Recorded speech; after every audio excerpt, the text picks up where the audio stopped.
as we bring you more information about COVID-19 and the ways it's affecting our communities, not only in Oakland County, but all throughout the state of Michigan. And it's definitely having a major impact, continuing to have a major impact on our retailers and our small businesses. And to talk more about that impact as it relates to the Delta variant and our current situation here in the state of Michigan, we're pleased to be joined once again by Amy Drumm. She is the Vice President of Government Affairs for the Michigan Association of Retailers. Amy, thanks for being with us today. Thanks for having me, Tyler. Appreciate having you on. So right now, with the Delta variant situation, we're having an uptick in cases. Michigan not quite having as major of a surge at this moment in time as some other states in the union, such as Florida and Texas and other places where we're seeing a more significant uptick in COVID-19 cases and Delta variant. But that being said, the spread of COVID-19 in our state is greater than it was just a few weeks ago, and definitely right around a month ago as we started to reopen. How is that at this moment in time affecting retailers in our state as they continue to reopen and try to adjust to the current situation with staffing and with going forward and trying to gain some momentum? Yeah, there are still a lot of challenges out there. As you talked about, staffing is the big one, especially with kids going back to school in the near future here, and some already back in school today.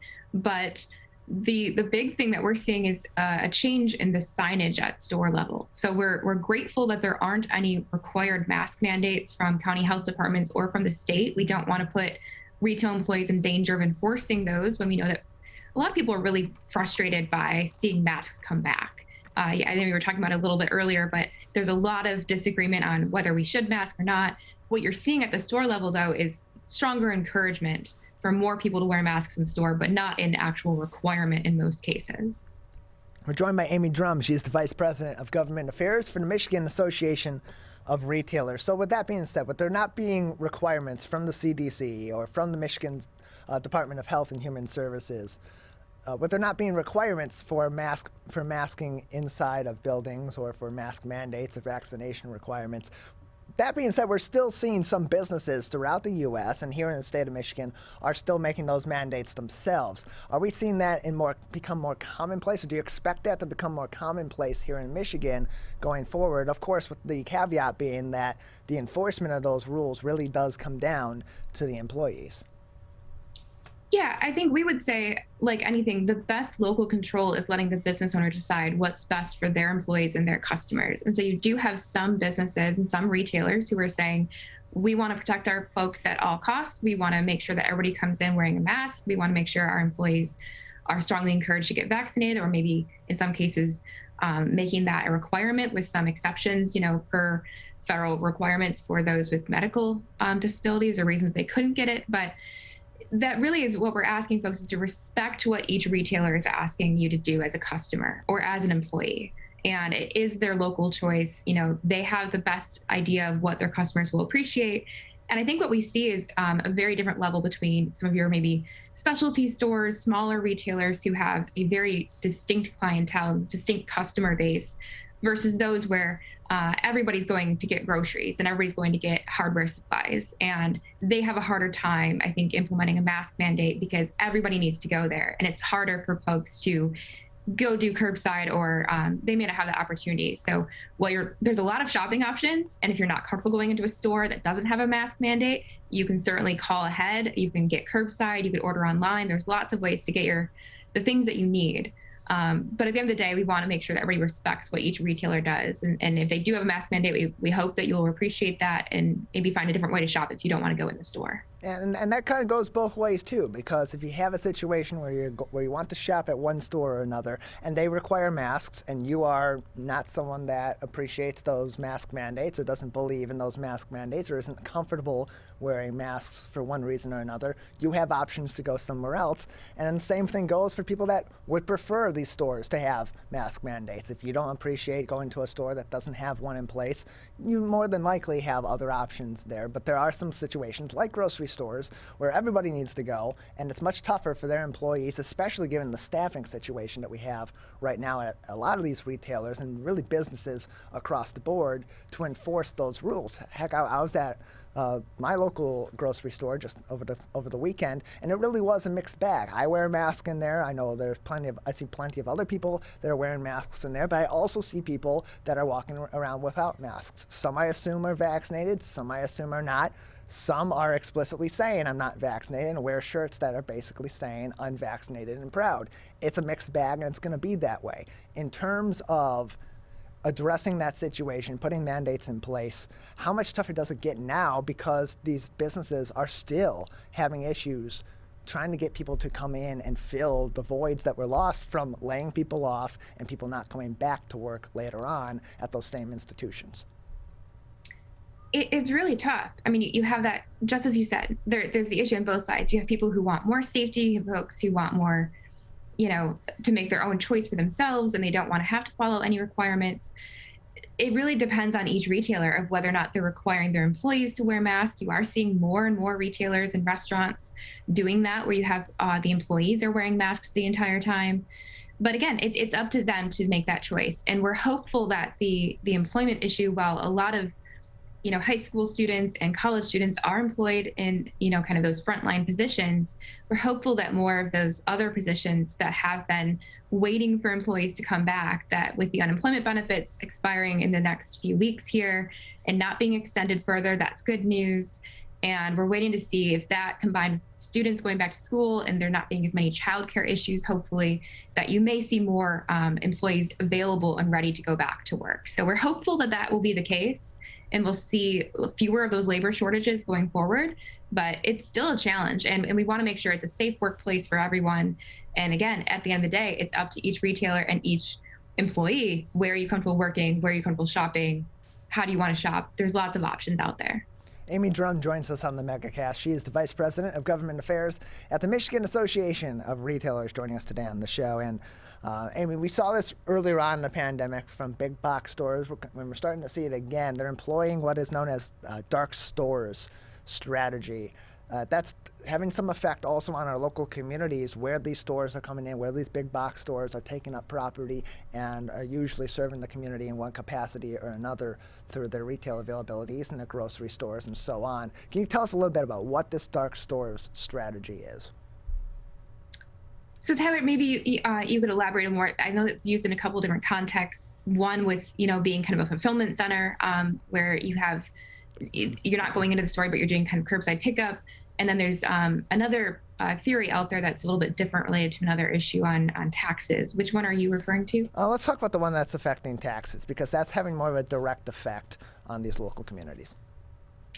Yeah, so really what at the end of the day, you're talking about is not a strategy to lower somebody's taxes, but to instead talk about, a vacant property that's for sale. So we would not call it a dark store theory. Every retailer and every business owner has the right to appeal their property taxes if they feel that they've been overassessed.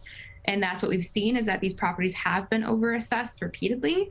And that is not the method. I mean, at the end of the day, property taxes are based on the actual value of the land and the building, not who is the owner of the building or how successful that business is. And we've seen some assessors try to go down that road of saying, well, this is a really successful retail store, so therefore they should be paying higher taxes. That's what income tax is for. It doesn't make sense to pay higher property taxes, because that really is just, again, land and buildings. If you look at comparable sales of similar properties, they're selling for much less than what a lot of them have been assessed at. And that's why you did see some appeals. We really haven't seen a ton of appeals going forward. I think we've kind of hit the peak of that, and we're coming back down on the other side. And most of them have made that challenge if they felt that they needed to, and many were successful, which proves that they were right in having their properties reevaluated and assessed at the proper level. We're joined by Amy Drumm on the MegaCast. She is the Vice President of Government Affairs for the Michigan Association of Retailers, joining us today on the MegaCast. And let's talk about the staffing situation, because it's affecting businesses across the board. What are Michigan retailers doing right now in terms of trying to recruit staff? Obviously, there are incentives that can be offered, and there's a lot of negotiating that's going on more than normal between the employer and these potential employees to come into these businesses for full-time or part-time employment. But it's kind of a mixed bag also, because while you have big box stores that have more of a financial backing to do those incentives, these small mom and pop retailers that are operating throughout our state may not have that same ability. How is that affecting our retailers kind of across the board as we go further on into this, for lack of a better term, staffing crisis? It's a great question. So, as you mentioned, some of the larger retailers have implemented a lot more strategies. They've increased their minimum pay. They've increased other benefits. So, whether that's, college options that are included, a lot of growth for additional positions. We know that retail is kind of a great starting job for a lot of people, and that it's a great time to be a young person who's looking to get into your first job, because the pay is much better. The benefits are much improved because there's a lot more options. You are being more competitive to try and get those good employees. If you're willing to work hard, there are a lot of great opportunities out there right now. Smaller retailers have always kind of had more of a family feel, though. A lot of them do pay very well, sometimes often better than the larger stores, but the benefits may be different. So it really depends on what kind of feel you're looking for, what kind of expertise you want. But either way, in retail, there's a lot of growth opportunities if you want to stay in the retail sector, to be a manager, to work in the supply chain, to work in acquiring products. It's not just your frontline cashier or stocking, but those are great jobs to get experience, get some work experience under your belt, and move forward. And right now, they are very competitive with other positions across the state. Amy Drumm joins us. She is from the Michigan Association of Retailers. She's their Vice President of Government Affairs. And let's also touch on the supply chain issue, because that's also affected by the staffing issue across the United States, certainly here in the state of Michigan as well. In terms of the supply chain, how is supply chain shortages and delays, how is that affecting Michigan retailers, and therefore how is it affecting Michigan consumers? I think we all got a major economic lesson last year. So when everything shut down, supply chain really has to keep running constantly. And if they shut down, you see those impacts for months and sometimes years to come. And we're seeing that right now. It really is kind of a perfect storm of issues, not just in the US, but issues in other countries and at ports and items coming into the country. With supply chain issues and staffing issues across the board, we're seeing a real shortage in a lot of things. So there was a huge run on demand for outdoor activities and outdoor merchandise last year. We're still seeing shortages in some of those places where those retailers would have had a fantastic year if only they could get those products in stock, right? That's a real challenge. We're starting to see more product kind of packaging shortages that may impact sales at the grocery store. So there are some things that we're kind of watching carefully, but at the end of the day, we expect that we'll probably see some of these supply chain issues into 2022, 2023, even potentially, as things kind of iron themselves out. And hopefully we don't see any more shutdowns or disruptions to the supply chain. With staffing, I mean, they're working through it. It's a slower trickle of things that are coming through, but it's still moving, and that's good news. But again, I mean, kind of going back to the labor idea, retail and the supply chain, a lot of it too is transportation. So there's a lot of great transportation jobs out there that are available as well that would make a huge difference if people are looking for a good job. Those are great places to look as well. Amy Drumm joins us. She's the Vice President of Government Affairs for the Michigan Association of Retailers. And on that note, it's not just a staffing issue. Like you said, it goes beyond that as well, because not only did we have those stoppages earlier on in the pandemic of a lot of the non-essential movement of different products in different industries and across the board, we also have a backlog too that's being adjusted, and that combined with lower staffing and as you said, a slow trickle to return to some normalcy there, it's going to combine for a much slower burn getting back in front of that backlog and then continuing on normal operations. And because of that, we have lower supply, still the same demand. Economics 101, lower supply, higher demand, prices are going to go up. We're joined by Amy Drumm, Vice President of Government Affairs for the Michigan Association of Retailers. Amy, just another couple minutes with you before we'll say goodbye today. Anything else that would be important for us to know about right now in terms of our retailers and how they're being affected by the pandemic, or any other interesting information for us today? Yeah, two thoughts really. I mean, one is that while we talked about supply shortage, at the end of the day, there are still products available. I mean, maybe it's not your favorite brand or your preferred brand.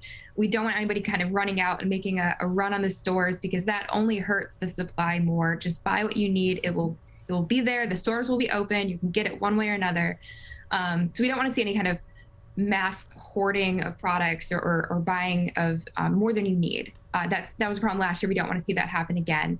The other thing that's worth mentioning is, like everybody else, our retailers really need people to go in and support them, especially our small local retailers. So, with restaurants back open, I know that there's staffing issues across the board, but we're seeing that flow of traffic back into downtowns. And that's really exciting because the foot traffic is critical for our downtown located retailers. And we hope that you will consider shopping at more local stores. Last year we issued a Shop 3 challenge around the holidays to buy 3 of your purchases for friends and family at local stores.